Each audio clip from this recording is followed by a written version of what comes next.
Caddis Maximus here. This time I'm reviewing these RedWing boots. These are model 8672 TruHiker, or TruHiker I think is what they call them. Hiking / work boots. Could even be called utility boots. I know my boot and shoe reviews aren't that popular, but I like making them, so I'm going to continue to do videos about them.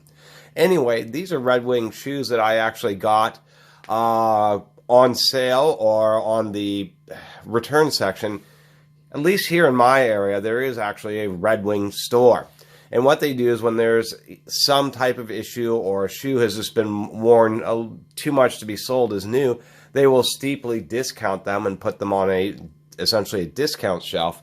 But what's interesting, at least about my local store, is that they put a little cut in the tongue, and they did that on both shoes here in order to easily identify that they are previously returned shoes, so that there isn't, you know, nefarious things that are to prevent customers from doing nefarious things. So I wanted to get that out of the way real quick on why there is a cut. But it is neat. I don't know if that's something that all RedWing stores do. But the MSRP, and RedWing stores tend to list their shoes for MSRP, is super high on these shoes. They still sell these. These are still a current model on the RedWing website, and the manufacturer's suggested retail price is $189. So $200 boots retail. Definitely pretty spendy. So I paid less than $100 for them, and I've been pretty satisfied, especially knowing that RedWing thinks that they're worth about $200. Because of that, these things are even sold used on eBay, and they're like $50+. It's actually real surprising how expensive these shoes are. Anyway, they are a nice boot. They are waterproof. They do not have a steel toe, but it is a fairly well reinforced toe, so it's not a safety toe. But you definitely are not going to be stubbing your toes if you hit rocks or anything. We'll give you a nice close look. The waterproofing is RedWing's version of the Gore-Tex, and it definitely works pretty well. I've definitely walked through some pretty wet grass. I haven't stomped around and totally covered them up in puddles. You really need rubber boots. There's no form of Gore-Tex that I know of where you can use them in the same situations as rubber boots, such as walking around swamps or doing landscaping where your feet are just 100% of the time completely getting covered in water. But these have definitely worked out pretty well. I've never experienced water soaking through. RedWing shoes aren't made in America. They haven't been made in America in a long time. Although I believe there's a few specific models, like their $300-400 boots, which still are, but that's about it. As far as the construction quality on these, it is pretty decent. It is all double stitching. There's no triple stitching, but there's a lot of single stitching. But around all the stress areas, it is double stitch, and I can relate to that. It seems pretty decent. They do use these metal eyelets. I like these types of eyelets because the laces go through them very easily, so it's easy to tighten them up. And then it is a plastic insert up here, but it is sewn, and it does work pretty well. These are definitely pretty comfortable, well insulated, so these are definitely insulated boots. They come with pre-treated leather, so that is also nice. And one thing I really liked about them, and one reason I bought them, was because not only of the Vibram soles in general, but these have this very aggressive tread pattern. And so I do use these for hiking, and they work very well. I really like a nice aggressive tread pattern. If we look to the side there, you can see how deep those tread blocks are.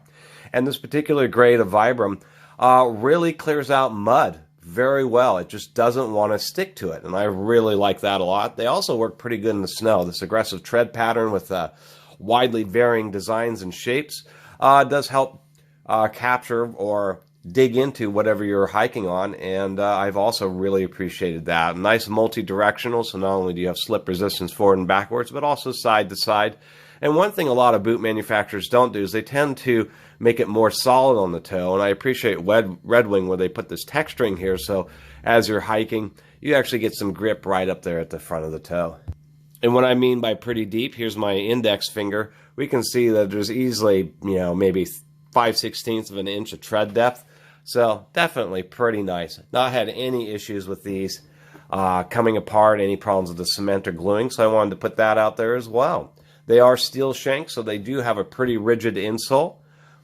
The comfortability is fine. They have good support. It's just that the shoe doesn't bend as much and flex as much, and so steel shank shoes are heavier. but they are a little better for preventing twisting and awkward missteps that may, put undue strain on your ankle, and I do like the steel shank for that reason. They also have a thick footbed, so if you're walking around along rocks and that kind of stuff, you don't feel the actual sharp edges of the rocks poking through like I've experienced with Caterpillar boots. They have really thin soles, and you can feel everything you're walking on.